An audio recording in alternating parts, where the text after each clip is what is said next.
नमस्ते दोस्तों, स्वागत है आपका हमारे YouTube चैनल पर। आज के इस वीडियो में हम भगवद गीता के 13वें अध्याय के 17वें श्लोक की गहराई में जाएंगे। यह श्लोक हमें अदृश्य और दृश्य के बीच के संबंध के बारे में सिखाता है। अगर आपको हमारा यह कंटेंट पसंद आए तो कृपया लाइक करें और सब्सक्राइब करें हमारे चैनल को। चलिए अब हम इस महत्वपूर्ण शिक्षण पर ध्यान केंद्रित करते हैं।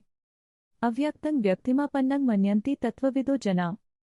जो लोग तत्वज्ञानी होते हैं वे इस अदृश्य अव्यक्त को, जो कि व्यक्तिमान व्यक्त रूप में प्रकट होता है, समझते हैं। भगवद गीता के इस श्लोक में यह बताया गया है कि जीवन में बहुत कुछ ऐसा है जो हमें दिखाई नहीं देता, लेकिन उसकी वास्तविकता होती है। तत्वज्ञानी व्यक्ति उन चीजों को पहचानते हैं जो भौतिक रूप से प्रकट होती हैं, और वे समझते हैं कि इनके पीछे एक अदृश्य शक्ति है। यह अदृश्य शक्ति, जो ब्रह्म के रूप में जानी जाती है, सृष्टि के सभी पहलुओं में विद्यमान है। इस प्रकार हमें केवल भौतिकता में ही नहीं बल्कि उसके पीछे की गहराई में भी देखने की आवश्यकता है। एक बार की बात है, एक छोटे से गांव में एक बुद्धिमान वृद्ध व्यक्ति जिसका नाम हरिदास था, रहता था। हरिदास जी हमेशा अपने गांव वालों को गीता की शिक्षाएं सुनाते थे। एक दिन गांव में एक बहुत बड़ा संकट आया। गांव के तालाब का पानी सूखने लगा था, जिससे खेतों में फसलें बर्बाद होने लगी। सभी लोग चिंतित थे। गांव के प्रधान ने कहा, हरिदास जी, हमें क्या करना चाहिए? हरिदास जी ने मुस्कुराते हुए कहा, सिर्फ पानी सूखना ही समस्या नहीं है, बल्कि हमें इस संकट में गहराई से सोचना होगा। हरिदास जी ने गांव वालों को एकत्र किया और कहा, भगवद गीता के 13वें अध्याय का 17वां श्लोक हमें सिखाता है कि जो अदृश्य है वह भी उतना ही महत्वपूर्ण है जितना कि जो दृश्य है।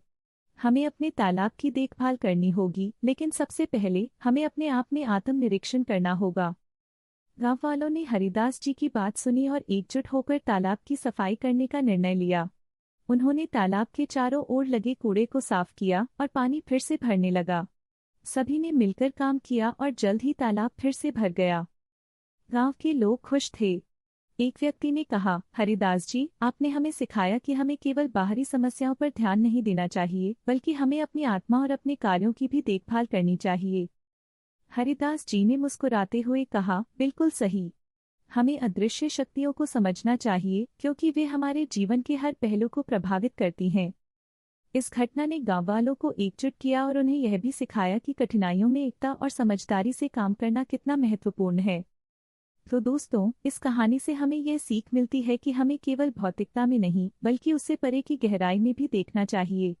अगर आपको यह कहानी पसंद आई तो कृपया लाइक करें और सब्सक्राइब करें हमारे चैनल को। आगे भी ऐसे ही ज्ञानवर्धक वीडियो के लिए जुड़े रहें।